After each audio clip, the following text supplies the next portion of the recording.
to briefly introduce myself. So my name is Zelia, and I am the Chief Wellness Officer here at Endunamo. So my role is simple. It's just to make sure that you are getting the support you need from a wellness perspective. So you might be here wondering, okay, what is happening? Maybe what is Candidate Conversations? So Candidate Conversations is basically just one of our initiatives within the Wellness Hub, where we invite previous candidates to share their experiences, to share their journey with you. So the space is meant to inspire and support candidates that are on the way on their journey. So maybe you might be here, maybe writing ISC next week, or maybe starting with assessment season for APC.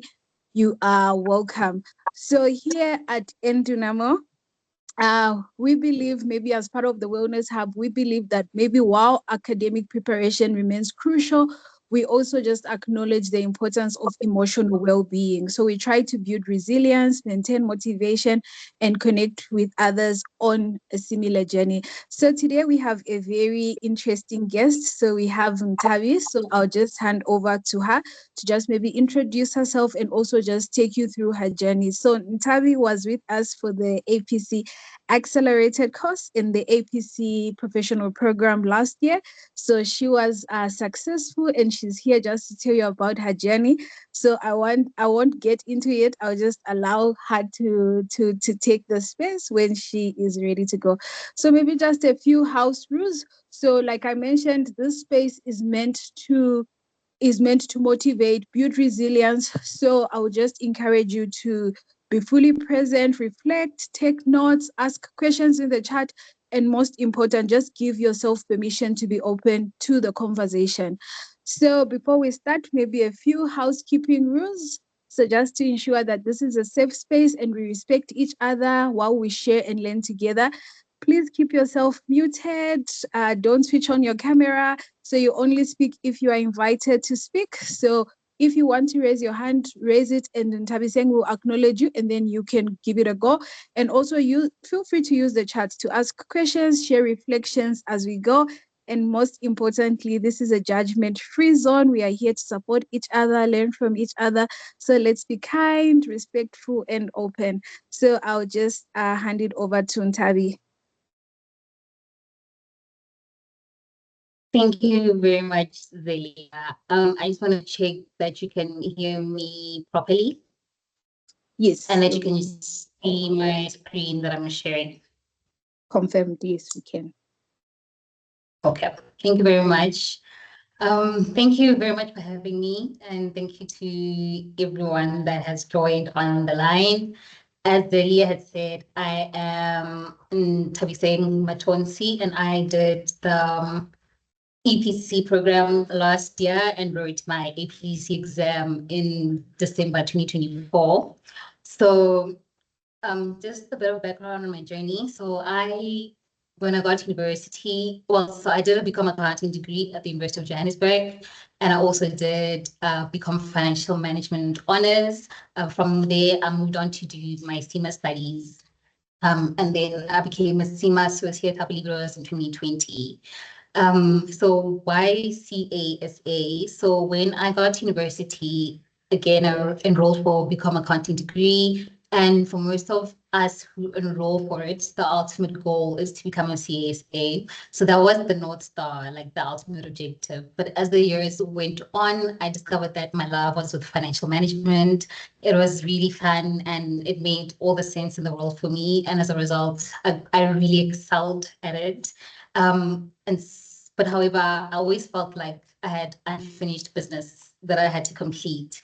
And that's why I then went back to pursue my CSA qualification, and I'm really glad I did. God's timing is always the perfect timing. Why did I choose Endunamo? So a friend of mine had recently completed their APC program with Endunamo, and so they came highly recommended. Another thing is that when I looked at the program structure for Endunamo versus the other program providers at the time, I didn't see anyone who had the initial period of like helping us to actually learn how to catch up technically and use the standards and read the legislature, so forth, things that I did not have experience in. So that really differentiated in Dynamo for me, because there was something that I definitely felt that I had needed. Additionally, I remember joining one of the very first sessions, and they were walking us through how the SEMA program, how the SEMA CA program would be structured. And I remember writing in the team's chat that, you know, the people here, which was like mostly people who had already had the SEMA, we've already done a case study. So I felt that the focus should be more on the technical rather than the case study. But then the team was very gracious with responding to me and explaining the reason why they structured the program in the way that they did. So I think from that, it made it very clear that, you know, when they talk about giving you a tailor-made experience and being very accessible, I could definitely see that. So you know that they're not just saying that for the sake of saying it. So yeah, I knew that they were the perfect program provider for me. So I can't see hands. So Zelia, you might need to help me with that, please. But then I'm happy to take any questions at the end, and then I'll check the chat also. So just as an overview of what I'm going to be talking about, I'm going to be basically taking you through what I did in the pre-PRI period. So when they said, sorry, someone will off me. Is that a question? Okay. So I'm just gonna, as an overview, just what I'm gonna do is like talk through what I did during before PRI period, during PRI period, on the day of the assessment, and then post the day of the assessment. So this is an overview of my journey last year, um, while completing the EPC program. So the first 10 to 12 months, really, it was initially very chaotic, and there are various reasons for it. Firstly, I was comparing my journey with others, right? Or comparing others' processes with mine, and not really trusting myself. I was wanting to find out how people were doing, how many hours are they studying, when they were studying, like on what days, etc., and trying to follow what they were doing instead of just being true to what I know works for me. While I was still trying to figure it out, but then yeah, I was just all over the place. I was also trying to get my hands on as many resources as possible. So I think extra resources are definitely helpful, but you need to be able to draw the line, because there's more that is available out there that you actually have time to cover.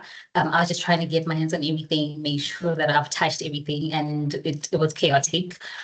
There's an overwhelming scope of topics, and obviously, and I wanted to sort of be an expert at something as soon as I read a chapter or watched a video tutorial, which is obviously, it's not really realistic. And so it created a lot of frustration within me. And then also I had poor time management. I think all of us can agree that we're pulled from many different sides. Like personally, I'm a wife, I'm a parent, I'm an employee, I'm a friend, and many other things to many other people. So there was a huge time demand from all sides. But I was also then not willing to compromise my time on certain things. And I was trying to be everything for everyone, including myself as a student. And that did not work. You have to sacrifice some things. And then also lastly, like I was pretty indifferent, right? So I walked around portraying an attitude of not really caring all that much about succeeding in this program, you know, sort of like it was optional. Like I don't care whether I get it or not, it's fine. I have my SEMA to fall back on, sort of. So, but this wasn't until a colleague of mine said that I'm pretending to not want this, but deep down I do. And that really hit hard. And I took a step back and decided to just put my ego aside, which is why I was acting so indifferent, because I was too scared to care so much about achieving something. Because what if ultimately, like, you know, I don't succeed or I don't reach the goal that I wanted to reach? But then, yeah, so, but then the rest of the presentation is me showing you how I did things in a structured way, and how I went from what you see on the left to what you see on the right in like the last 6 months, sort of with the beginning of the assessment phase. This is also a very powerful image for me, because up to June, it felt like I was putting in so much effort and getting absolutely nothing out of it. Having to like just having nothing to show for it except for like an LC up and LC up and LC. In hindsight, I know that all the heavy lifting and the greatest amount of growth came from that period where it seems like I was just working and for nothing, right? And doing nothing but failing. But then getting my first competent outcome, which happened at the baseline case study, like literally the tail end of the program, wasn't because things clicked instantly for me, but it came from structuring the lessons that I learned from all my failures from the previous time. So this is to say, like, it's never the end until it is literally the end. Like, it felt to me like I was fighting and fighting and fighting, nothing was happening, but it definitely got better. Okay, so this slide, I'm going to show you what I did during, this is talking about like pre-PRI period. So this is when, you know, we're attending classes, there isn't an actual assessment that we're working towards currently. So on the left, my study strategy, right? So I had a targeted study approach, right? Where during the period where we weren't actively preparing for a case study, I focused on topics that are like constantly topical, things like internal controls, ethics, etc. I also focused on the ones that I found difficult for me personally, topics like IAS 12, and then everything on financial instruments, for example. I also focused my efforts on learning how to actually read the text legislature and make sense of it, and how to read my standards, because there's always that surprise element, you know, in the assessment, and I don't want to get there and not be able to interpret what I'm doing. Sorry, someone is off mute. Please, let's keep our mics muted, Tim. Thank you. And then in terms of other, sorry, maybe I just used to say the point. In terms of other resources, from studying, when there were items that I didn't understand when I was trying to go through them by myself, I'd note down a list of questions. Let's say specifically, let's say accounting, and then I'd book a consultation, which are available with the normal lecturers, and then I'd use those to sort of like confirm or to ask the lecturer to help me understand something, or to confirm that my understanding is correct. So I literally amass like a list of questions and then go and then like shoot question after question with them, just to make sure that I'm maximizing my time, because everyone else is also probably trying to book consultations, and like the lectures obviously have a limited availability. Secondly, another resource that I made sure that I used was my mentor. So I had an absolutely amazing mentor who was provided through the Dynamo mentorship program. So I used her for technical queries here and there when I could, but mostly it was for motivation and just taking care of my heart, my mind, my spirit, and so forth. So I highly recommend getting a mentor, if you can, and really working with them and like putting your mentors to work, because they've been through the journey and they have literally invaluable nuggets that can help you to navigate the program, right? And then my study timetable or schedule. So I try to do at least 2 to 3 hours in the evenings on Mondays to Thursdays, and then maybe a bit longer on weekends, especially on days when we didn't have class, right? So obviously sometimes life happens though, and then in those instances, I would like try to reroute. So if I miss a day during the week because of whatever, I know that I had to add those hours to the weekend if I could, or I'd wake up earlier the following day. So I'd like sort of have a morning and an evening session in the day to just catch up and just make sure that I felt on top of things, because it also helped me just manage my anxiety if I did things that way. And then excuse me, in terms of my study resources, right?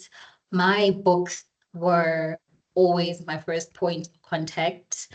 Only after going through my actual takes and my legislation and everything else would I then go consult other formats, say maybe a video from Indonamo from the CTA videos, or maybe a summary diagram that I find on the internet, or like the summaries that you find online from the firms. But my books were always like my number one, right? And then there'd also be the Indonamo CTA notes and videos, which I just mentioned now. They are literally beyond excellent. Like and we all learn differently. So if you're the type that learns better from listening, then the videos will be pure gold for you. The notes are also detailed. And if I came across something that was a completely new topic that was triggered in the PRI, then I'd initially actually go to the notes and they sort of give me direction on what it is that I should be looking for in the text, and also just making sure that I cover like the full scope of that specific topic. And then I also have DIY notes and summaries that are made for myself. So I'm personally, how I learn is that I learn better from things that I've made my own, things that I put my own sort of flavor on. It wouldn't necessarily be me creating something completely different, but maybe rewriting it in my own style, my own language that makes it easier for me, or summarizing things further from like the notes. It was a game changer for me because it was me being true to the way that I know helps me learn the best. So I go through the content, maybe mostly the NG slides in this case, and summarize them and then go through those summaries. So that process helped me to reinforce the content and really get a deeper understanding of it. So that's my math audit pearls. I will show you the details in the next slide. And then another thing that I created was a trigger specimen checklist, right? Where I had an Excel sheet where for a specific old case study, I'd write down what the tasks were and what was being asked. And then if something similar is triggered in another case study,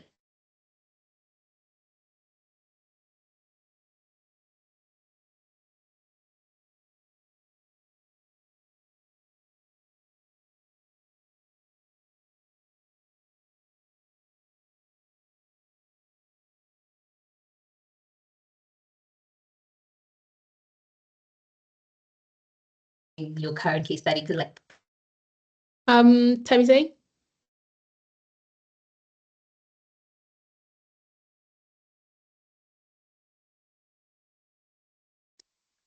Maybe let me just check up with her. Maybe she can.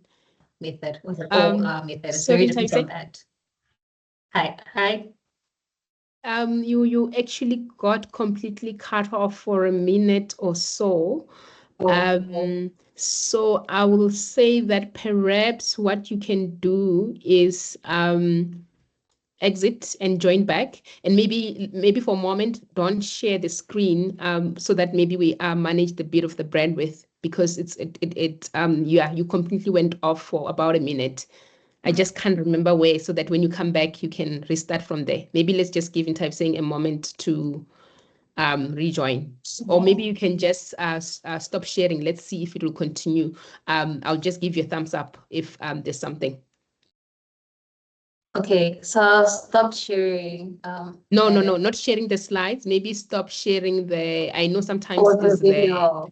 the camera, Okay. yes, which takes the bread with the slides normally will not be much of an issue. It's normally the camera, and maybe we can just take it from there. But maybe when you start a bit back where you were talking about.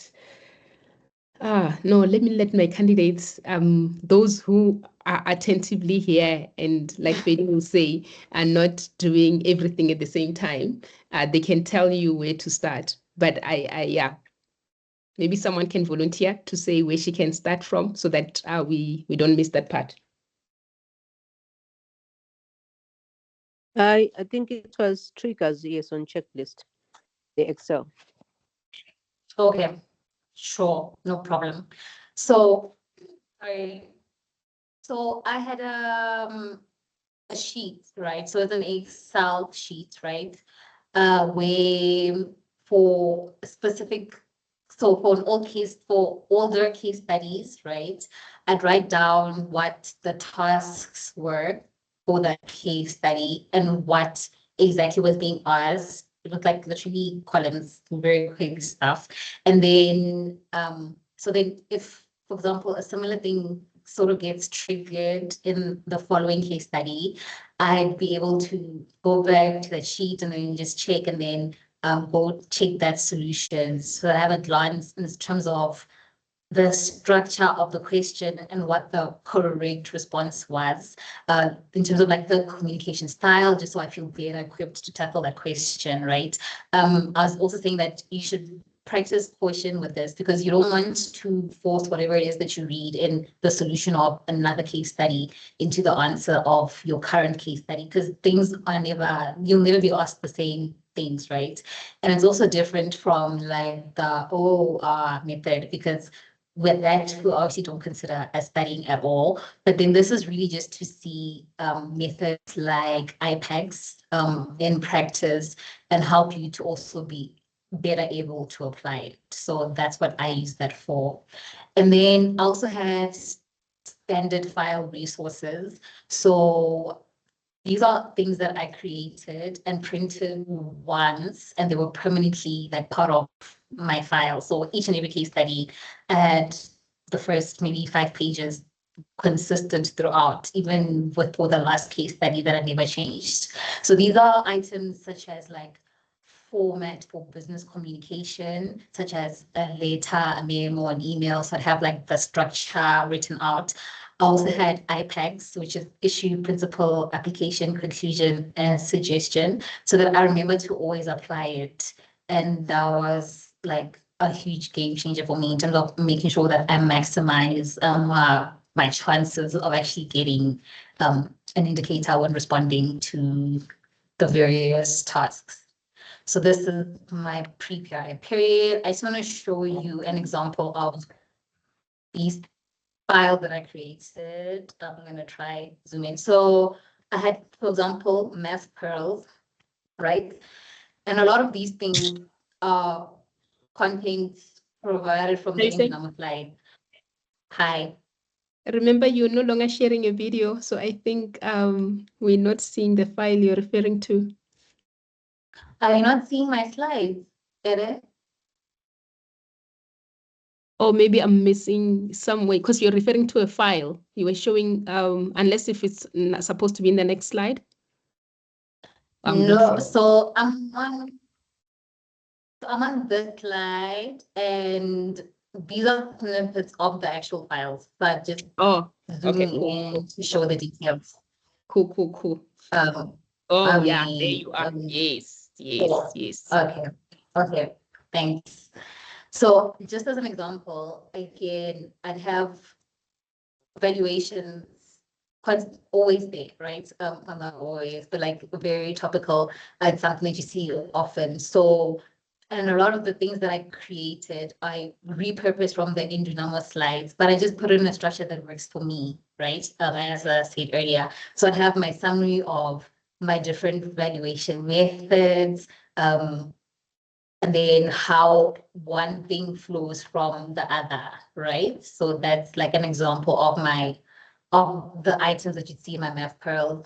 And then audit pearl, my approach to how to do ethics tasks. So like I'd have what are the different ethics types, how to answer that. And then on the other side, I had my PSYCA CPC, and then the different threads and like what the exam technique is to answer it. So even if maybe it wasn't specifically triggered and I didn't do the research, but I'd have this in the back of my file, and then I'd be able to go back and reference it, and then I'd be able to actually answer that question. I also had an item, like, and these are like 1 pages, right? All of them. on internal control. Okay, this is one of three, so now I'm lying. But I'd also have internal control. So I'd have like my control categories.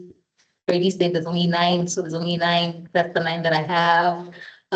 The description, the type of the control, and then like my control objectives at the surgeon level. And then at the bottom, I also have like my audit procedures, like this quick reference to in case something gets triggered and maybe I don't have it. But also for studying, because like after putting this together, I often didn't have to start from scratch when it was triggered in the PRI because I've already put in so much work already in like just putting this together and going over it, and like it's not locked in my head. This is an example of what I was referring to when I said the trigger specimen checklist. So it would be, let's say, baseline case study, and then I'd have my tasks, what was triggered and the specific details on that, so that I know, like, okay, it was a valuations task, maybe I have another valuations task. Then I'm like, okay, this is sort of like the structure that they would have used to respond to it. It's not always the same, of course, but then it really did help just like for quick reference for me while I was studying. And then in terms of my standard file resources, again, these were always in a file. Like I have a business letter, so I have that structure. I don't have to think about it if I'm asked to do that.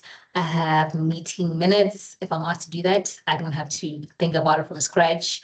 And then IPACs, I'd have like a starter response for how to do review tasks. For example, I have noted that this is incorrect because, therefore, whatever. And then sometimes if it is fitting, you also have a suggestion in terms of what they should do going forward. So these are just some of the things that I created for me, because that's just how my brain works. I like summarizing things, making them my own.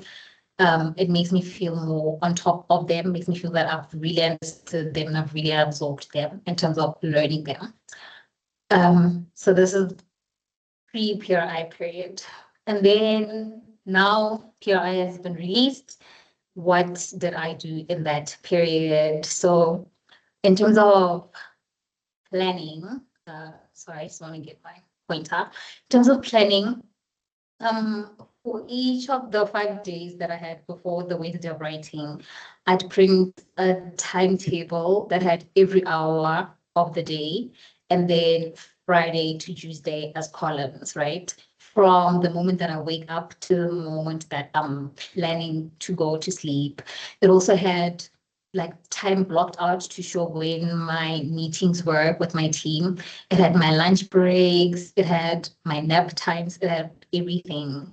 It was obviously you don't really keep, well, I tried, but like I couldn't necessarily keep to it for every single hour, especially for example, if team meetings run over.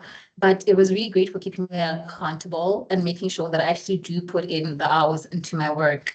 It also puts perspective, that as long as like those 5 days feel, it's actually not a lot of time when compared to the sheer volume of work you have to put in, and therefore it prepared me to maximize that time. It also just reminds me of, I won't mention her name, but she's on the call, a specific somebody who said, guys, you have the rest of your lives to sleep, but do not like sleep as little as possible, put in the work to make sure that you pass. My rule was always that I get minimum 6 hours sleep, but then the day before I write my case study, definitely 8 hours, no compromise, because you want to be rested. You want your brain to actually be able to proper react to all the new information that is coming up and stuff. So it was good advice, by the way, in terms of, look, there's plenty of time to sleep later, but then obviously just make sure that you keep it balanced and like honestly do what works best for you. And then in terms of my team, so by now you probably have a team, and yes, I do strongly suggest working with a team because there's different perspectives, that you can benefit from different people, different backgrounds, different strengths, and so forth that each of you have. Personally, my team were 6, I believe, and then 2 of us were SEMA candidates, and then the other 4 came through the traditional ITC route.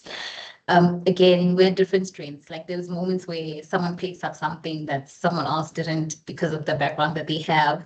And it was always like super valuable. Like I don't remember ever having an item in our file where it was either like completely useless or if there was ever anything missing, because people always picked up different things and it really worked like working with other people.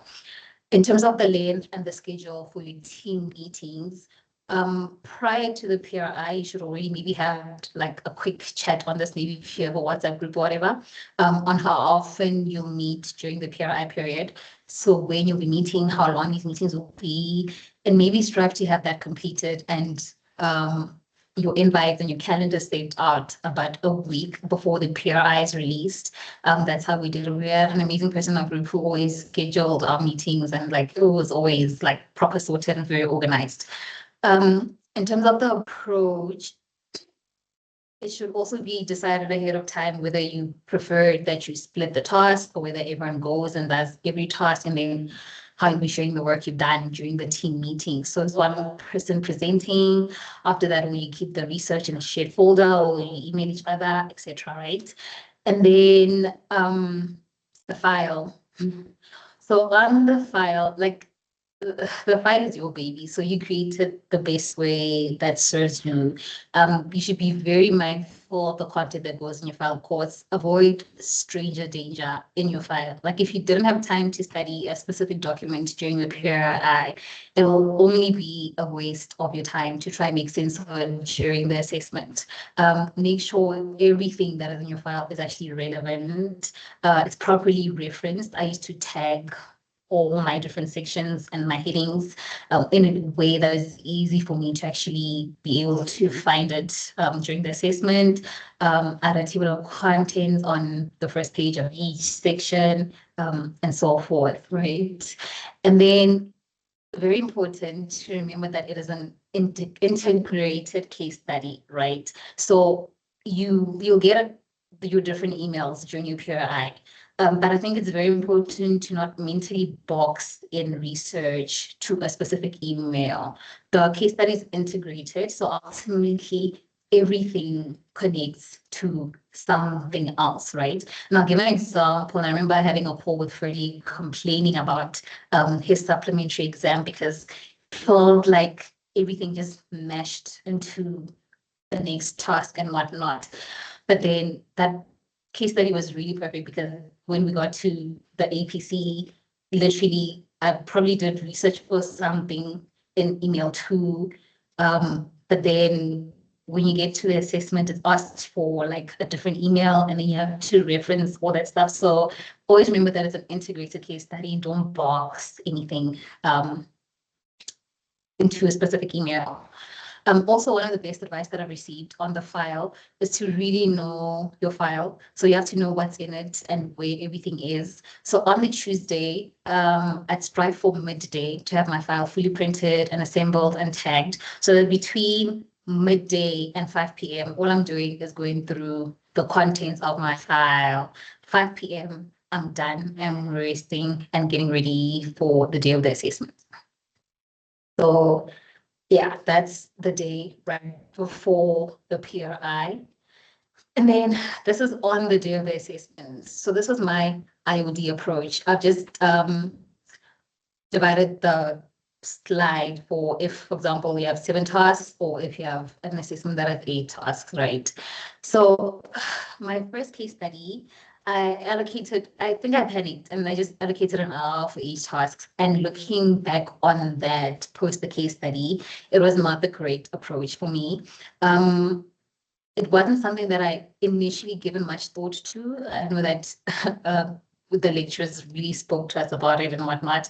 But then when I got to the assessment, I just randomly decided to just allocate an hour for everything. So as part of my reflection post that case study and seeing the specimen response, I got direction as to how I should be approaching my time allocation. And this is an example of what worked for me, right? So it's 7 hours, it's 7 tasks, 8 hours. I'll have a plan in terms of this is literally the maximum that I can spend like for each task. And then, but on the side, I also have like my target hours, right? To try get something done about 5 minutes earlier each task, where I can to get about 5 minutes earlier to allow for extra time at the end. Of course, like this isn't obviously like the structure of every assessment. It's just an example of how I went about the different case study structures that I've personally experienced last year. My first hour, I would read through the entire paper, and literally if there's like subtasks, subcomponents, like put a tick box there and make sure that once I've done it, I actually take it and then I know that I've covered everything that I needed to do, right? The accounting tasks are usually like the longer ones and the ones that scared me the most. So I allocated the most time to those. And then the other bigger tasks, which could be due to maybe their size or due to maybe being a specific challenging discipline for me. So I wanted to allocate a lot more time for those. So then they also have like a bit more extra time. And then in the end, if everything went per plan, I would have saved approximately 15 minutes. And I use that time to like do a quick spell check, make sure that my format is correct. If they say it's an email, it's an email, it's a slide, it's a slide, per what has been requested. And I made sure that I didn't say kind regards and everything. There was a case study where I had written kind regards to everything on everything. And then, so I just need to make sure I'm like kind regards, newly qualified CA, kind regards, financial analyst, etc., etc. So this is the structure that I took. If it was an 8 hour, if it had 8 tasks, then I sort of like switch it also. But like, yeah, the first reading through the IOD, I always allocate like about an hour for it, but I'm aiming for 55. And then that's how I do it. And then again, I have my 15 minutes banked and I'm making sure that everything is correct, clean, spell checks, proper format, and all of that. So this is now obviously on the actual assessment. And then post the assessment period, I'll be honest to say that initially I wasn't a believer of reflecting, especially reattempting tasks, because I felt it was a waste of time because I've seen the solutions. So like, what will reattempting task help? But following Indunamo's process and flow really did change my perspective, and it helped me get the most out of my reflection period. The reflection classes and slides and yes, the reflection classes and slides and videos that they record, they give you a chance to follow the process that they would have followed, in going through from the PRI to the IOD if they were sitting for the exam, and the research that was put in, etc. And so you can sort of evaluate where you might have fallen short and what it is that you're doing right and should probably continue doing. The marking grid is excellent because it's a very succinct way of showing you what the key matters were that were being tested and what and how you're expected to address, right? Then there's a specimen solution, which really trained me on how to answer questions. So reading specimen solutions really, it sort of trained me, improved my communication, and taught me how to better get my thoughts through and put them down in a way that maximizes my effectiveness and maximizes me actually getting indicators. And then reattempting questions on the exam conditions. I mostly reattempted the ones where I got an LC. And you have to do it on exam conditions, allocate the amount of time that you would have allocated if you were sitting for a normal, exam sitting. And then just reattempt that and then like go back and mark it, check the exam grid and see how you've done. And then the below table is also like sort of another, well, it's not, I wouldn't say it's a resource that I created, but like you guys have probably seen this in some of the feedback that you would have gotten. So again, just copy and paste from Indiana's resources. But this really enhanced my reflection journey because then I'd track my personal outcomes for the different tasks, for the different assessments, and also seeing improvements here and there also served as a really great motivation to push myself to do better where I had not done so great, and also to take a moment to celebrate and commit to continuing good where I had actually improved on something and had done well. So again, the markers also provide like detailed comments on where you went wrong, what you did well. So I'd also have that as part of the details, and then compare from case study to case study in terms of what are they saying that I did well, what are they saying that I should like sort of improve on, and how is it overall. So yeah, in parting, the various scriptures that you would have seen across the presentation really saw me through this journey. I also really love this quote by Winston Churchill. That yeah, it doesn't matter what happens, like you are strong enough for the journey, you're more than capable for the journey. So believe in yourself. Every study session, every case study, regardless of the results, that's a step closer to your imminent success. Stay focused and stay confident. Like you have all the tools that you need to succeed, not just the resources that you're provided by Enginamo, but in yourself also. And like trust yourself, like really, really trust yourself that you are stronger than you think, you are more capable than you think, and you are more prepared than you know going to every assessment. And yeah, it'll end in CASA. That's all. Thank you very much. I'll hand over to you, Adam.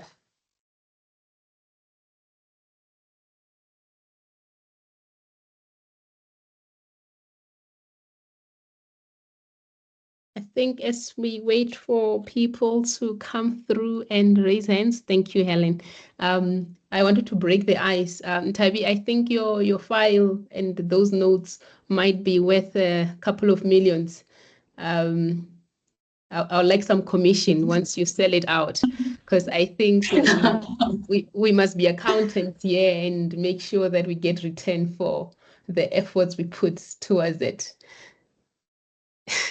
So please, I love you guys, and yeah, so please let it come through, and let's put it on auction.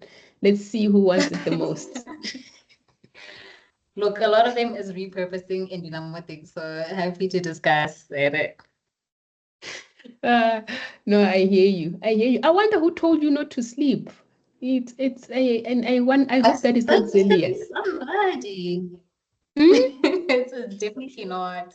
It's not Zelia, but don't worry, who didn't tell us to sleep. Like ultimately, that person was very right because, like I said, I used to fight the fact that I'm sleeping 6 hours minimum every day, and then the night before I'm sleeping 8. But I think when it came to December, I don't think I slept more than 4.5 on each of the days because it was just so much work. But then the day before, I make sure that 8 hours I don't play with.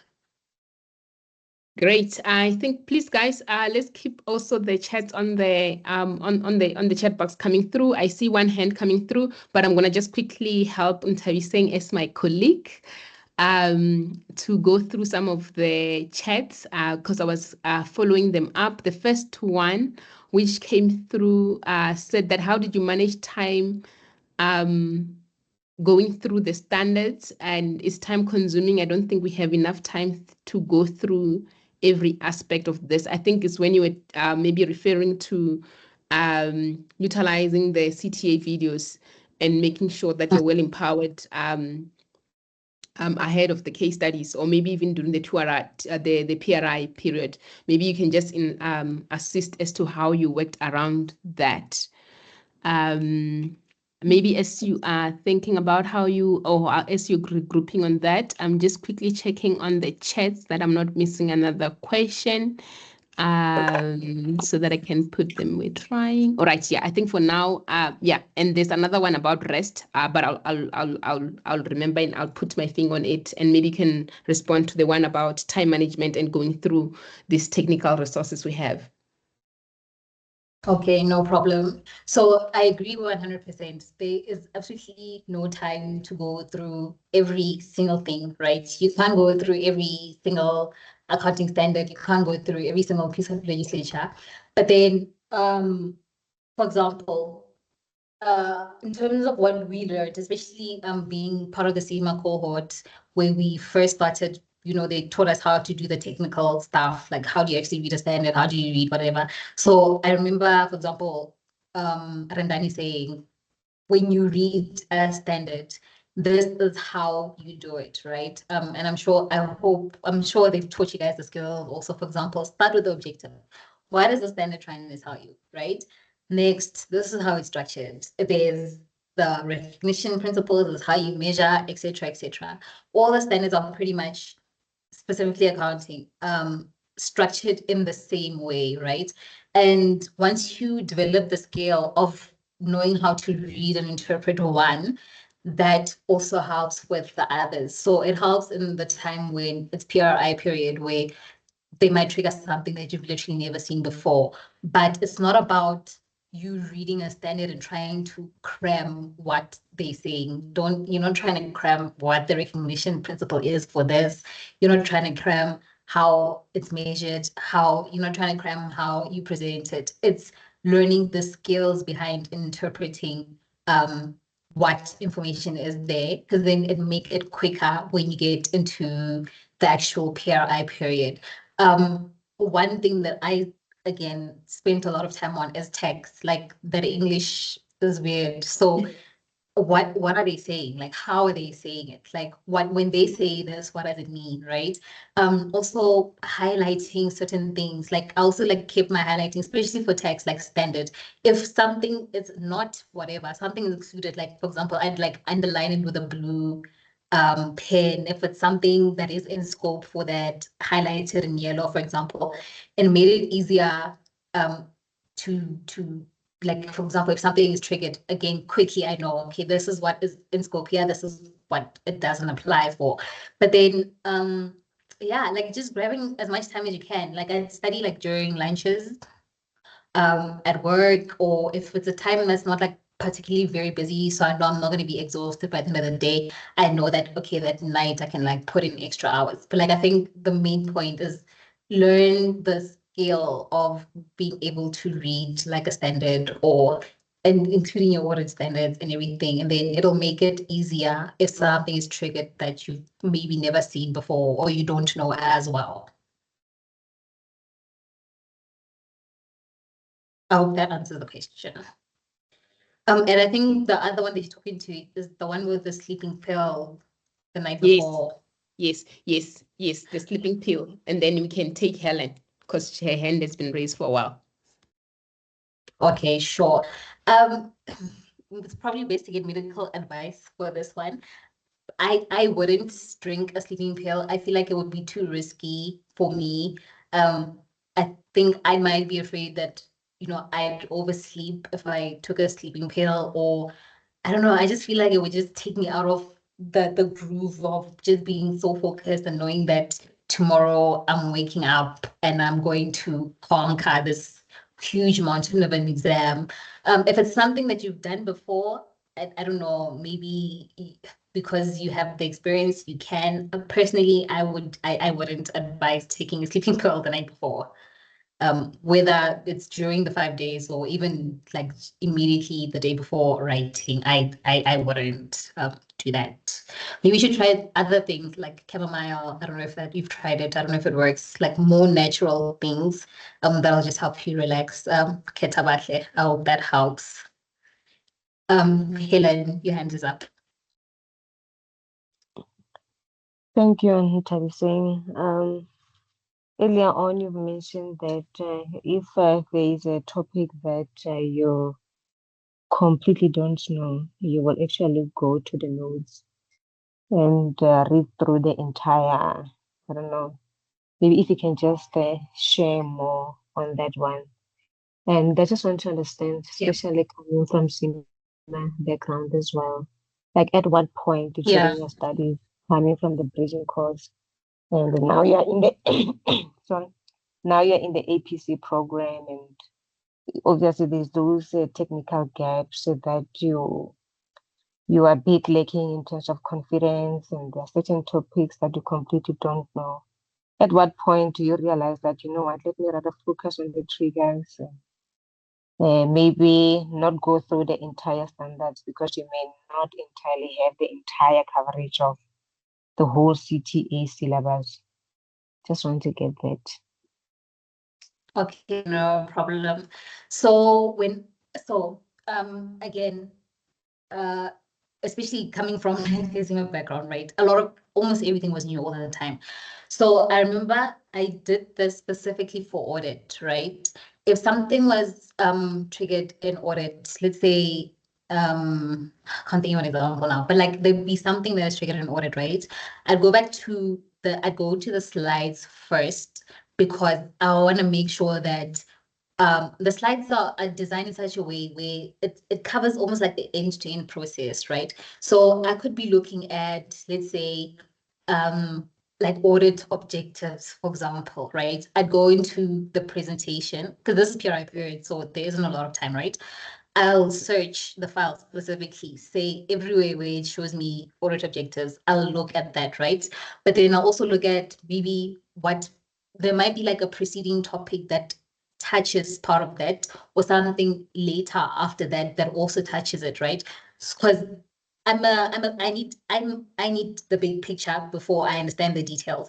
So it enabled me to be able to like, okay, they're talking about either this, they're talking about either that, we need to talk about either that. I need to check all those ISAs to check if they are relevant for the specific trigger, right? And it helps me to make sure that I don't miss anything. But again, my textbooks were my number one. So as soon as I identified whatever ISAs are needed, I'm going straight back to my book and like reading the specific ISA, like going through it, summarizing it properly, if I need to, like for the research. So that's what I did. That's what I mean by saying going back to the notes. It also works really well for math. Like if you go to math and then you're looking at like maybe say capital like capital financing and whatnot, like it might be spread out in different sections in the notes, but like I know like, okay, I've touched on every single one, like I've searched the notes, I've seen everything that could possibly be relevant for it, and I'm gonna go prepare for all those items. So that's what I mean, like in terms of just, it helps me to make sure that I'm not skipping anything specifically. And then when you say the technical gaps, Nam, so what did I do? So like I remember there was one time, when there was a speaker who came, I think it was Gracious, and she said, go back to square one, right? I didn't understand it because I was like, who isn't going back to square one? I think maybe like the same of people, because like I feel like you're more anxious, and because you don't know anything, like everything's like so new, you obsess more in terms of making sure that you read everything, right?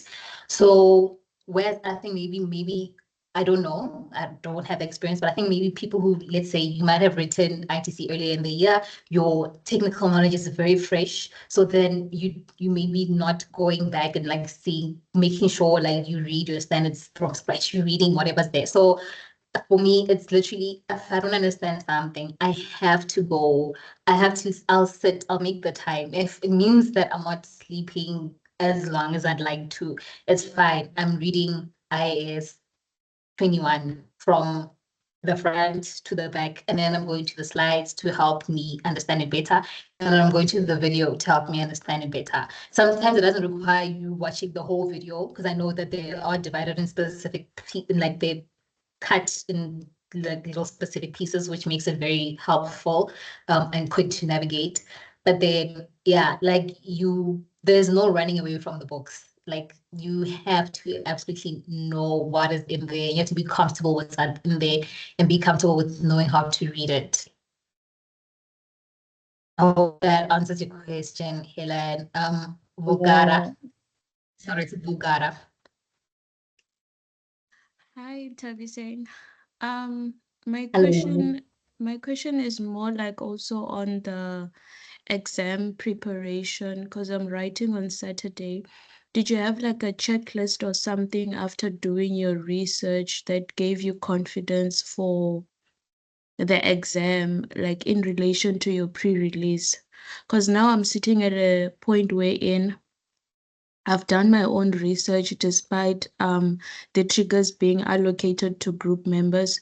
So I did my own research and I just have a bunch of papers and I keep printing out information and it's starting to get overwhelming. So, like, how do you keep the balance with that? How do you know that this is sufficient for me to take in the exam? And what kind of a checklist did you have for the exam?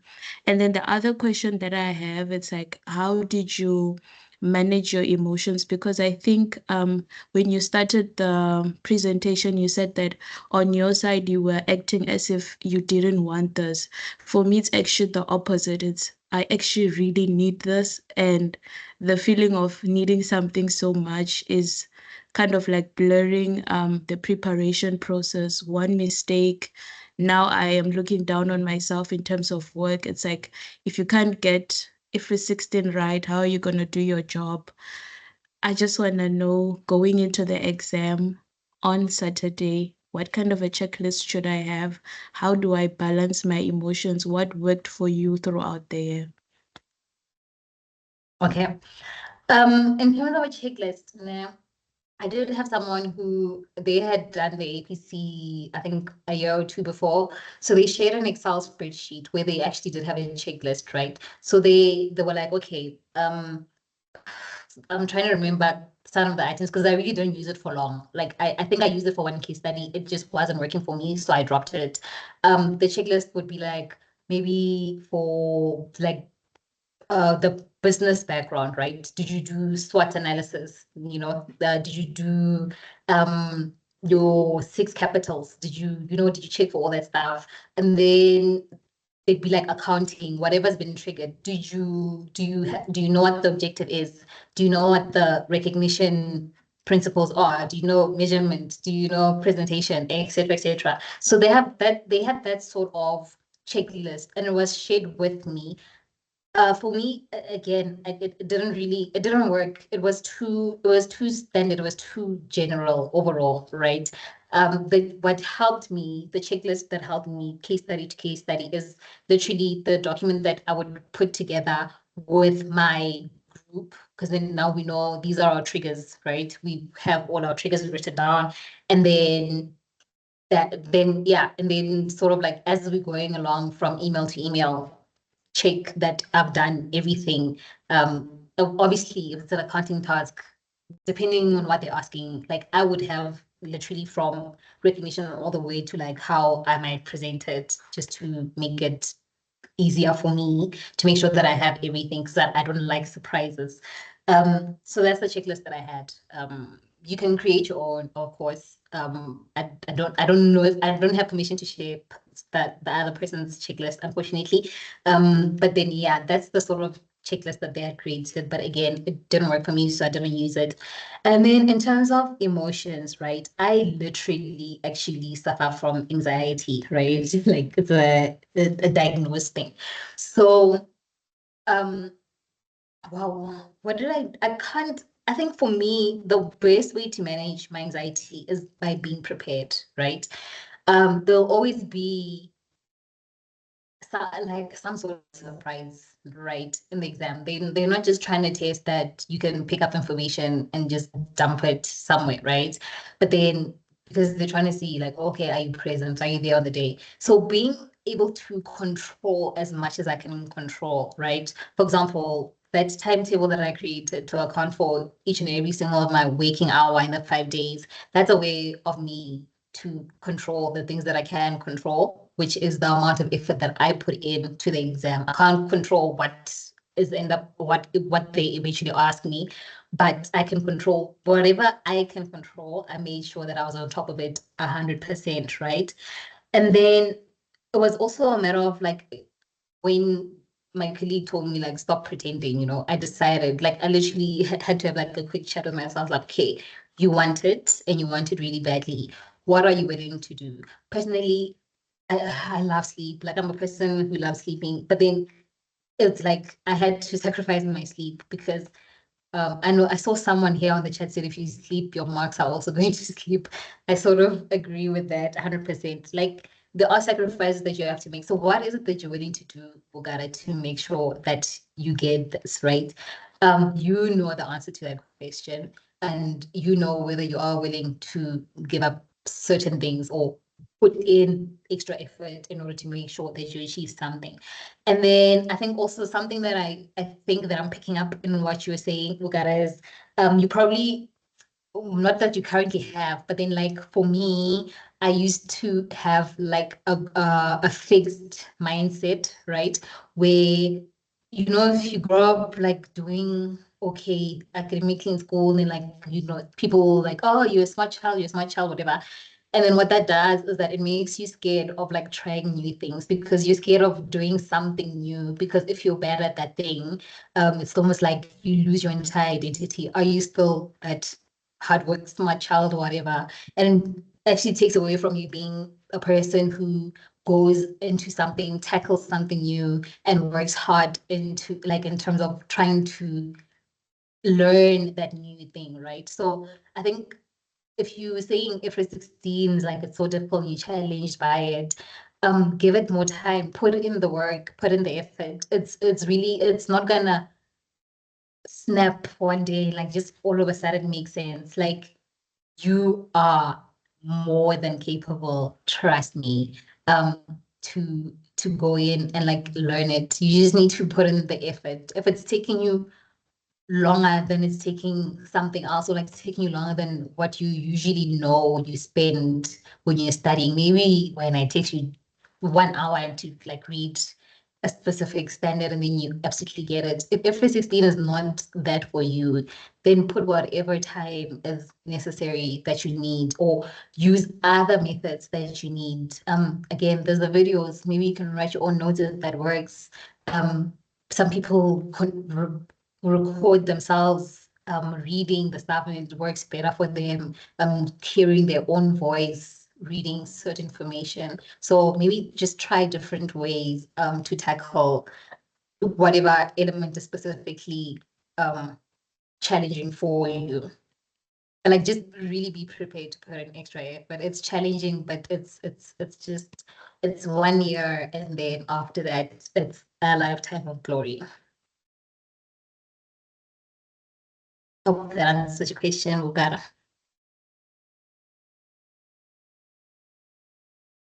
And I don't know if I could take any more questions or see what on the chat. I wasn't taking any drugs, guys. I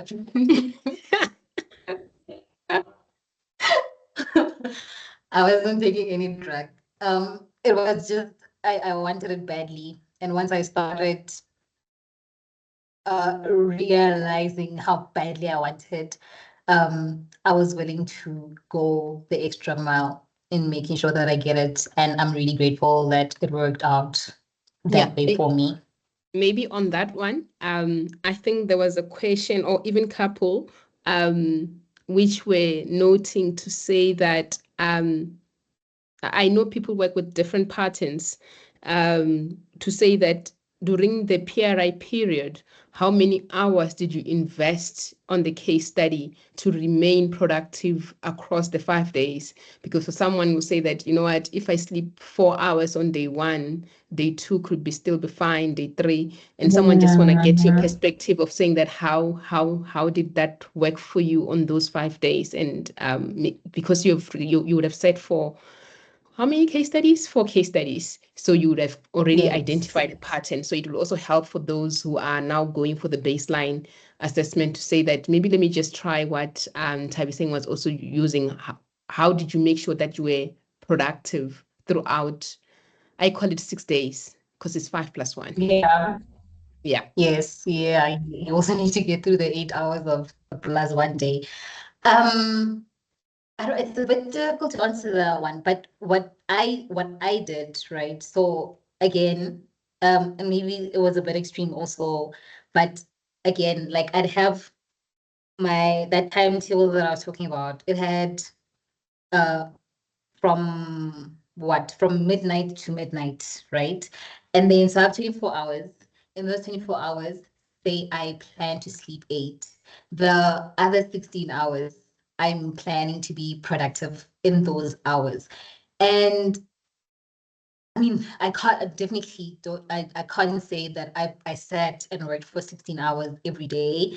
I don't think that would be true, but 12 hours was my minimum. So when I go back at the end of the day and I'm like, okay, let me account for the hours that I've put in, it had to be an absolute minimum of 12 hours.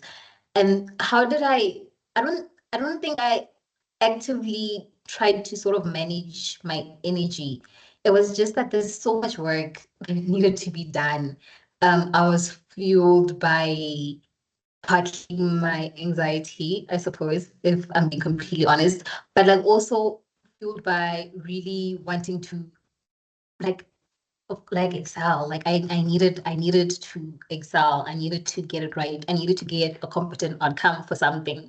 So whatever hours were necessary for me to do it, I would put them in. I remember for the December, for the APC, I had planned, I'd said I'd wake up at 6 in the morning and then midnight I'm going to sleep.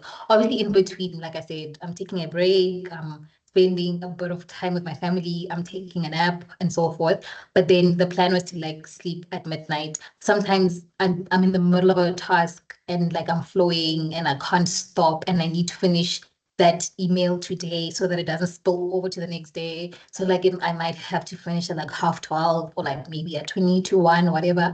But then whatever was necessary in order for me to not now wake up the following day and say, oh my gosh, I need to catch up on email, this, and then it pushes the rest of my timetable off. So I think I think it's discipline.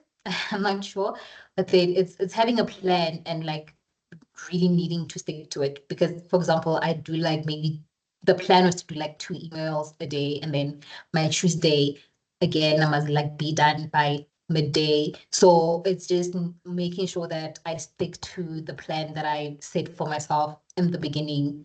Um, yeah, I think that partly helped me. I was obviously very exhausted afterwards, but then yeah, it was worth it. Yeah, it was worth it.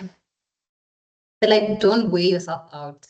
Again, you know yourself best, but then also obviously put in the amount of work that is needed in order to make sure that you cover everything and that you are fully in control of everything that you can be in control of.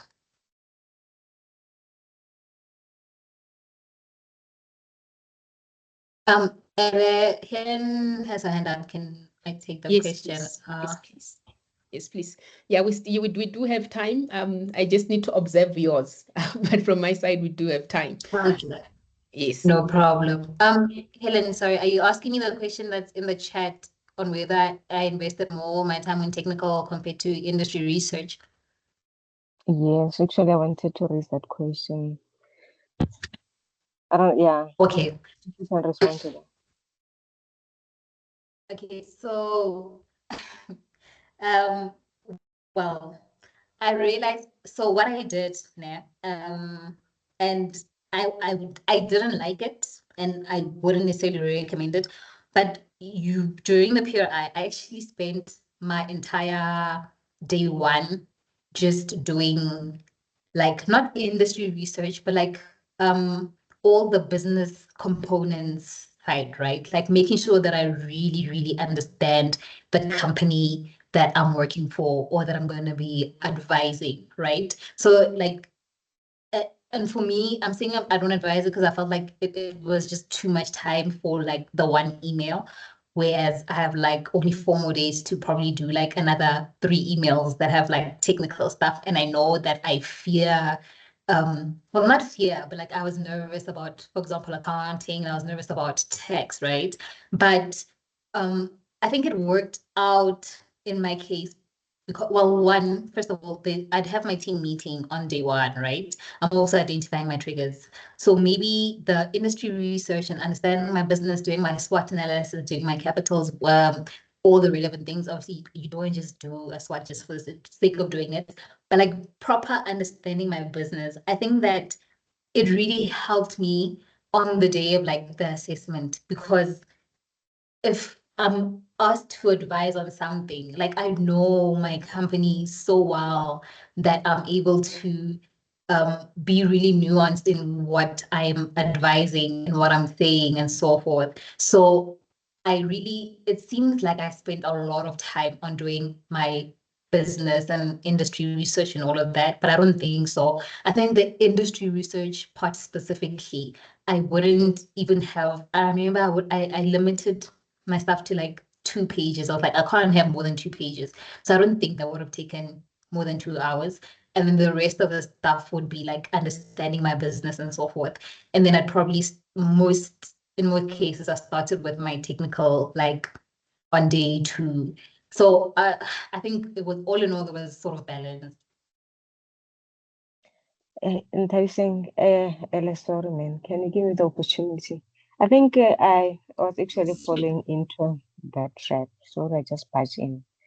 And I think yes, because I'm also coming from similar backgrounds, and when we had this discussion with Asim the other day, and he really advised like the balancing, highlighted the fact that coming from SEMA, you are anxious, so you're always worried about your technical knowledge and not being sufficient. So whenever you've got like those triggers, you find yourself in the standards, going through the standard.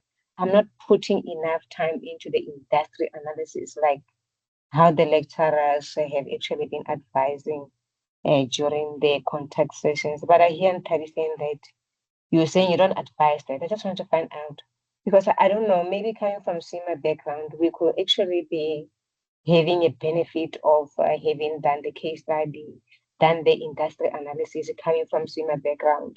Because I'm always comfortable if I've went through my standards, rather than as long as I understand the business model, what it does, I'm comfortable, like I'll be able to speak through in my analysis. But for me to be sitting there while I'm not so sure on business combination, what is it that needs to be there? I think that's where I get anxious and put more of my time into the technicals rather than the industry analysis. But I just want to know why you're not advising it if it worked for you.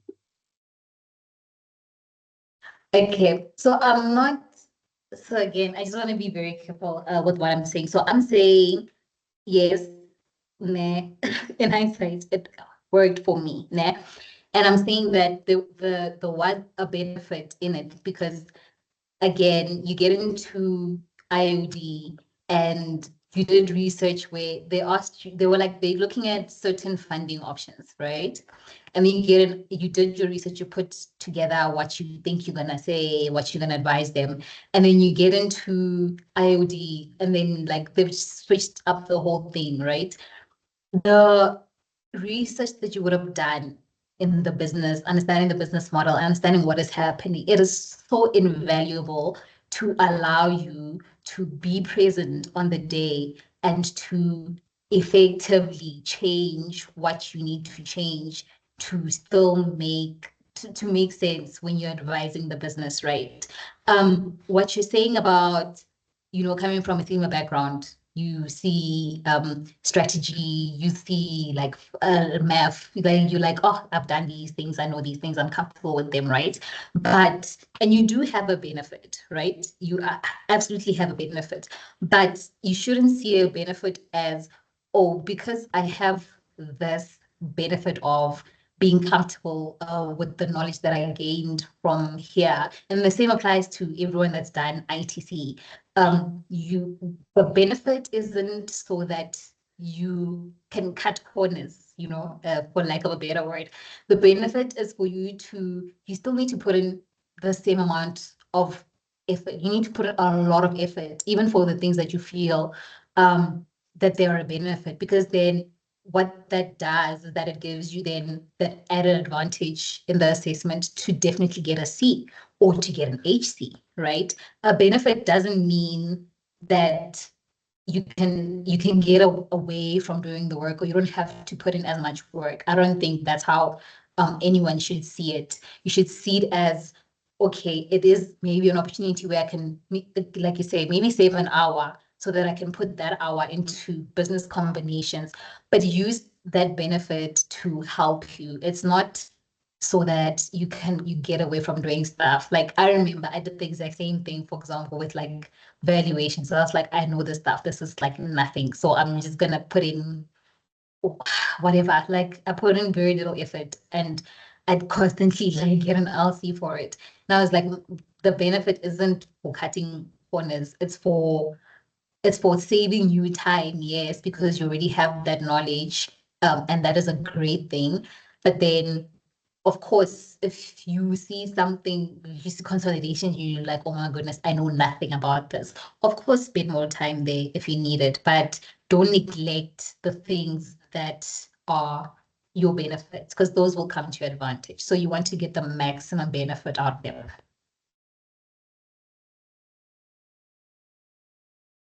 Thanks. Cool. And maybe No. maybe before you come in on Nomfundo's question, Tabi saying, I think it's about balance. Because absolutely true. If there is something triggered about IFRS 15 and you know nothing about it, it's not going to help.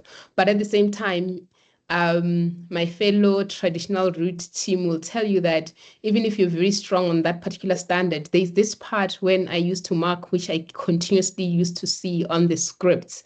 And I think when we bring our markers, maybe for the next one, it will come in handy to say that you know all this thing, but which company are you referring to? Because you are not in context, because you spend so much time trying to understand the technical. But if you're researching the technical and you're not in context of that particular business, your research may not be as valuable as it would be. Then I don't know who it is. I can't remember if it's Asen or when he's doing research period, or if it was Elton when he was going through the critical thinking of saying that almost what I'm saying is to do, to say that day one should be spent on document A. And mainly the main reason really is to just make sure. Ooh, we're sorry. We are truly sorry.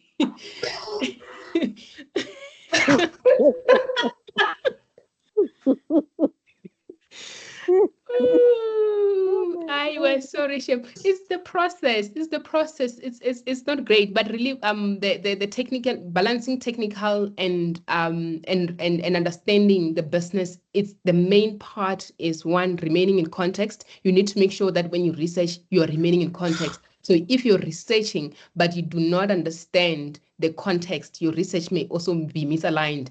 And on the same time, if you spend so much time on your research but you don't understand the technical, it will also bring you that anxiety of saying that you know that this list you're not comfortable with. So it's really about balance. But it's also that part of saying that also understanding the business also helps you with the IOD. When you get there, you're able to be composed because you work for this company, you know it. You're not going to be now going back to your PRI trying to understand what were they talking about, because you know your PRI inside out. 100%, Adam, agreed. Let me quickly then get into Nomfundo's question.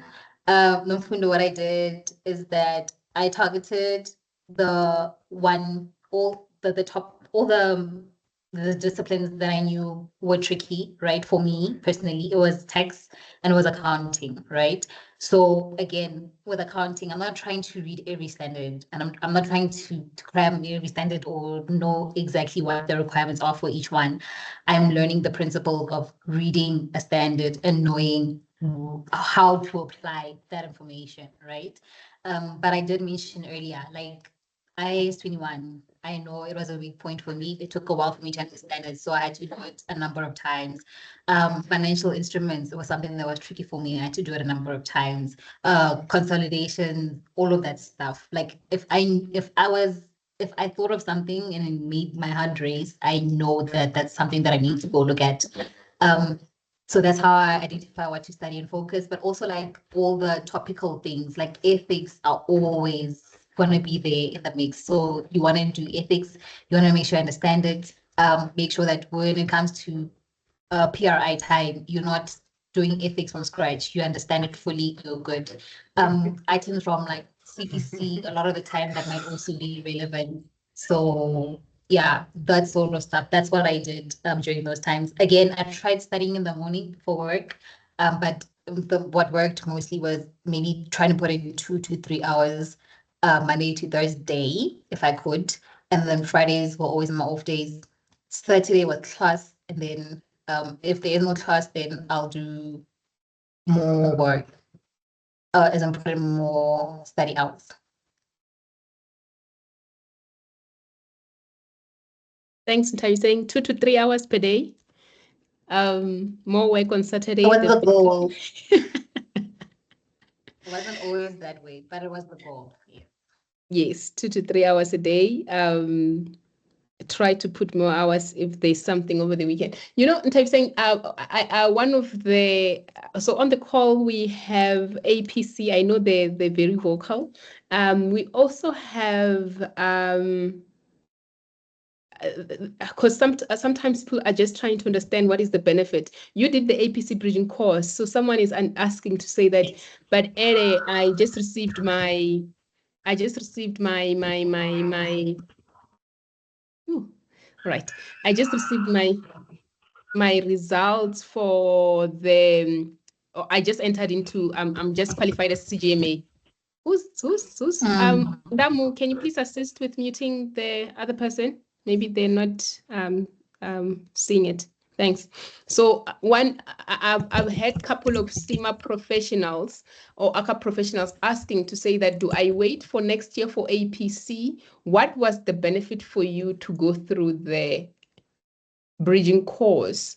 And what for someone who has gone through it now and they maybe is still in that circling moment of everything is still just a bit it's still a bit chaotic. Yeah, how do you marry the two? Because you might be myself saying that, I went through the bridging course, but I'm here and I'm still not finding that structure. How does one marry that? How did you marry it? So in terms of the first part, like the bridging of the first part of the question, like the bridging course was amazing. Like without it, I would have been, I feel like, lost throughout, right? Because again, we were being taught, how do you read tax? How do you read accounting? How do you, audit and all of that, right? So that it's really amazing. I wouldn't wait. So for someone, I don't know, maybe that person is not on, or might be on this call is open to everyone. But like, if you are considering it, start this year with the bridging course. I promise you, it is 100% worth it. And then next year, like you saw that slide, hopefully, where I had initially it was just chaos. It looked like I was working and nothing came together. And then eventually, well, it feels like eventually came together, but it wasn't just I woke up one day and I understood everything.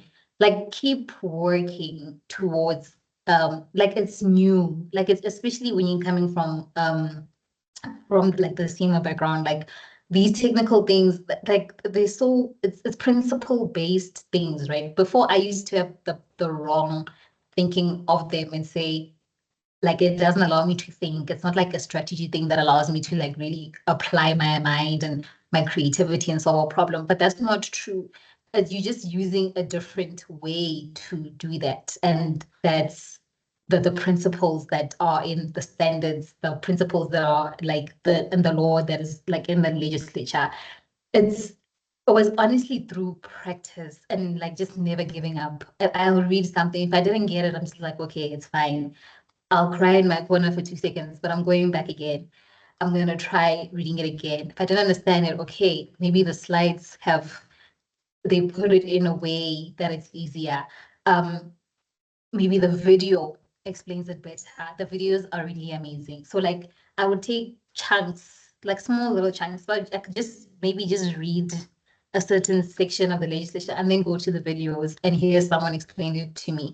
It just reinforces what I've learned and it helps me understand it better. And I'm like, oh, okay, this is what it means. And then those skills are skills, they are really transferable. Like I don't know how to explain it properly, but you aren't just you're learning the skill of really reading a standard. And I've said this a lot and I'm sounding a bit repetitive, but you really are learning the skill of reading a standard. So even if there's if there's 33 next year, it doesn't matter what it is. I know that I wouldn't have seen it or whatever, but if you tell me that I have a week to look at it, even 3 days to look at it and then write a paper on it, I know that I've learned the fundamental skill of going through a standard and really understanding what it's saying, and then being able to apply that knowledge under any scenario. So look, it again, I was like the last 6 months for me, not even 6 months, because when I'm saying 6 months, I'm counting December. But it was like literally at like the end where it really all came together because I just kept pushing. I just kept forcing. I kept forcing and forcing. I was like, I'm like, it's not making sense, but if it's not making sense now, eventually it'll make sense. And it really did, and I'm really grateful for that. But keep putting in the work, keep putting in the effort. Like it, I promise you, you will understand it and make it understandable for you. Like again, I wrote notes. I had to rewrite stuff. It's a lot of effort, it's a lot of time. I'd rather have done something else with my time rather than like rewriting things or creating diagrams or whatever. But doing that helped me. So again, any way that you know helps your mind understand things better, do that. But like I promise you, like the work that is done in the bridging course, it is not for nothing. It is not for nothing. Like it was a lifesaver for when we actually started the APC program. And again, the diagram that I showed, only in the assessment phase that I start seeing competent. And it wasn't for every single task, but there was light at the end of the tunnel. So trust the work that you put in, it will 100% pay back if you keep at it. I hope that answers that, Anna. No, you did. Yeah, I'm hoping that the one who wanted to ask and didn't want to come through, they're clarified, because I will always get that question of saying that the value, how does it get derived into this process? But like you're saying, I think it's evidence. It's always amazing when you find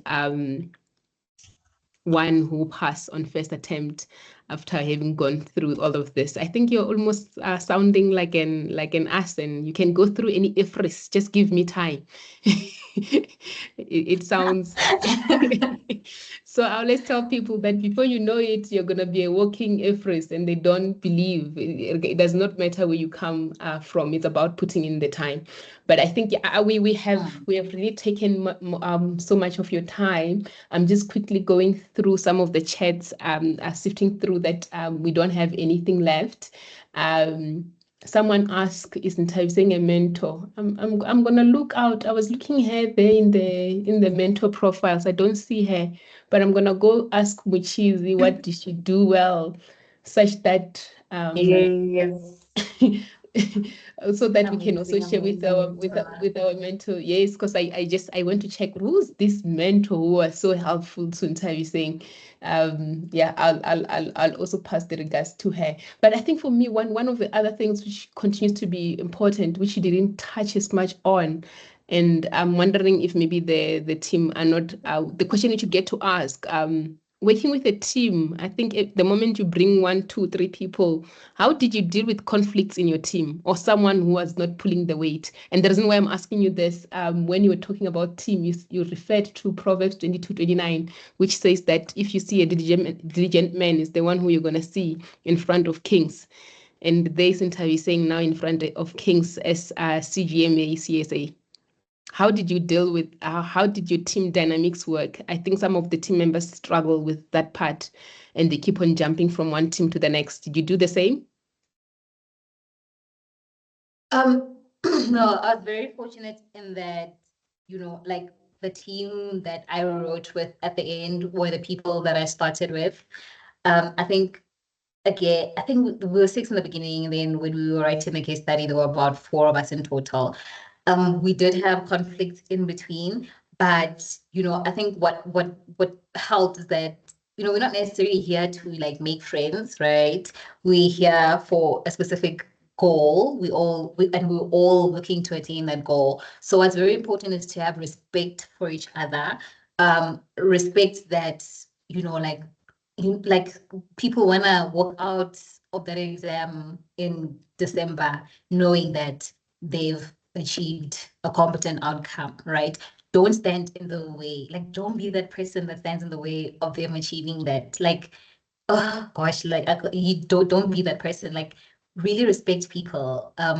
Respect each other in the group. If something is wrong, we raised it. We were very direct with raising issues, not in a disrespectful way, not like in an attacking sort of way, but we just, yeah, we discussed those things. But then again, like all my team members, they really pulled their weight.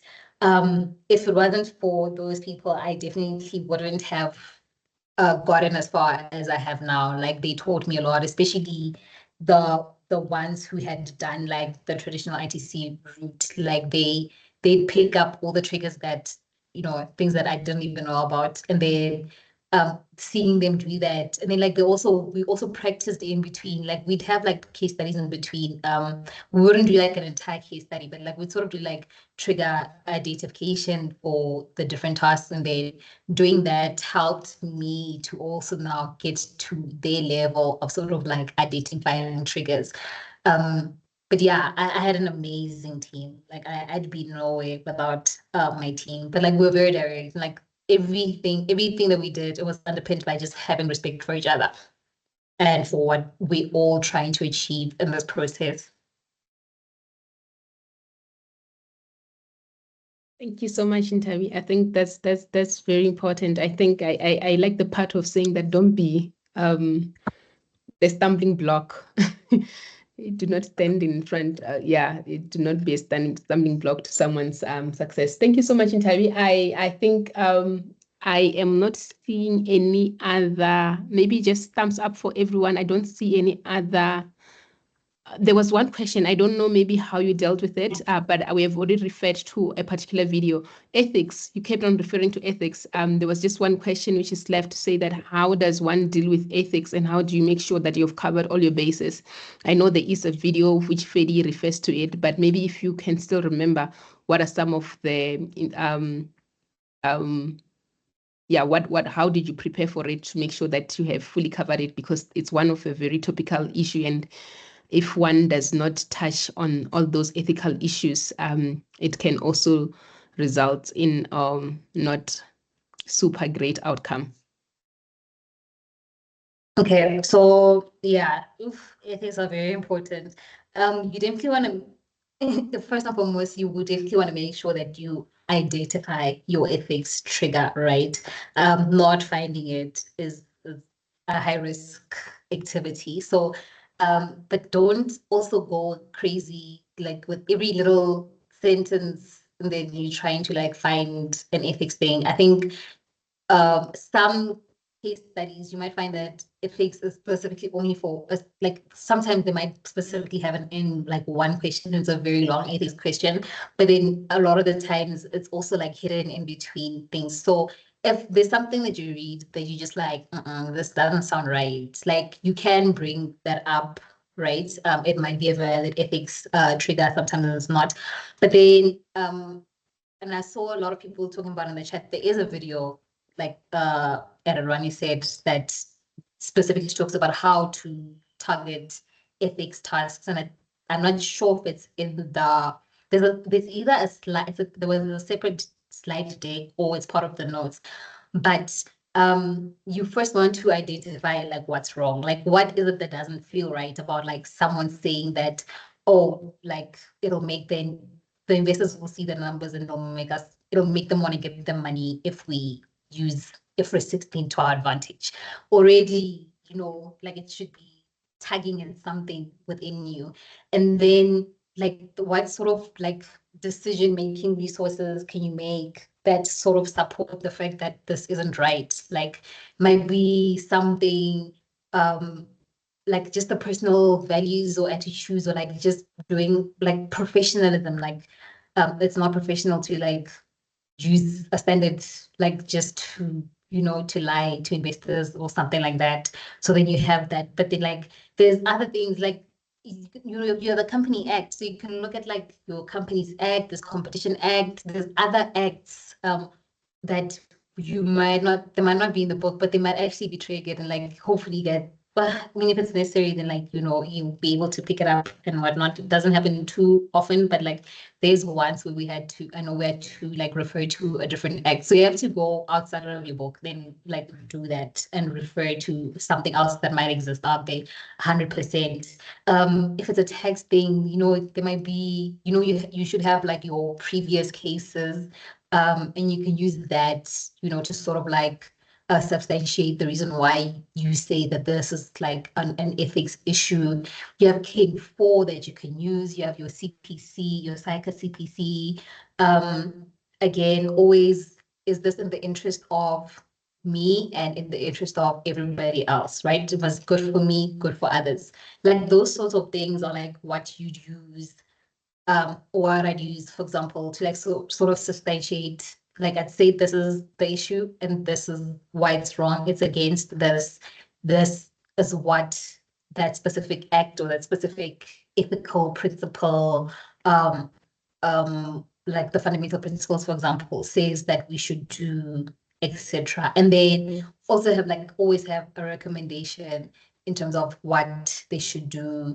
And then maybe if there's shortcomings in your suggestion, like again, you can also say that, and then like just say like we can discuss it further with the board or whatever, or you can get a professional for certain things, like it's like a media release that might need to be, taken out, etc.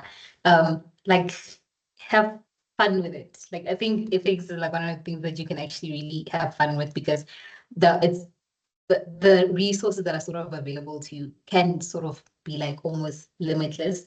And then the sort of what you suggest for it. And yeah, you can also then use various things to sort of support that. But yeah, good for self, good for others is like always like top. Not always, but like it's usually more often than not very relevant.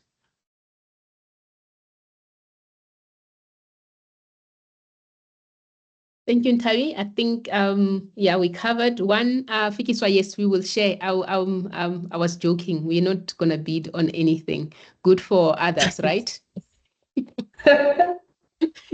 Good for others. I want everyone on this call, whether you're sitting for IAC next week, for you guys to make it, whether you're sitting for APs, your PRI is getting released. If you're like Vugara who's sitting over the weekend, I want you to be able to be successful. The more the merrier. So me and Tabi are waiting on the other end to welcome you into the chartered accountancy community. Remember that you guys are chartered accountants. It's just that we just need to go through the process. So absolutely, we're going to share all the resources to make sure that you are well empowered. We are here to make sure that we share all the resources to empower you and not to be the stumbling blocks. We are not the stumbling blocks. That's one. And so thank you so much. Thank you so much, Ntavi, saying truly appreciate this. I think I always enjoy these sessions. I also grow as a professional when I'm listening to such some of the encouraging words which we continue to hear through these candid conversations. So truly thank you for your time and for coming back. I always say that I always applaud those who have gone through the journey, but they still come back to lift someone else. So I truly appreciate your time. I'm saying for the time. And I think one of the things maybe I've had a couple of engagements with candidates. So if whoever has not engaged with me, I wonder why. So I've had a couple of engagement with a couple of candidates, and those who are panicking to say that, but I got 4 LCs on baseline. And Tabi also got 4 LCs in baseline. She might be saying, I know she's not counting a Cs and LCs and stuff like that, but look at her now. So for me, one of the things which she noted, which is very important, stop pretending that you do not need it because you're scared of failure, and start working towards getting it. I think for me, that's one of the line which I'm going to take, not only for APC, but for anything in life, to say that we must not let fear stop us, but we must push towards getting it right. So thank you so much. It's 19:44. We're going to have a 15 minutes break before we get into our business acumen session.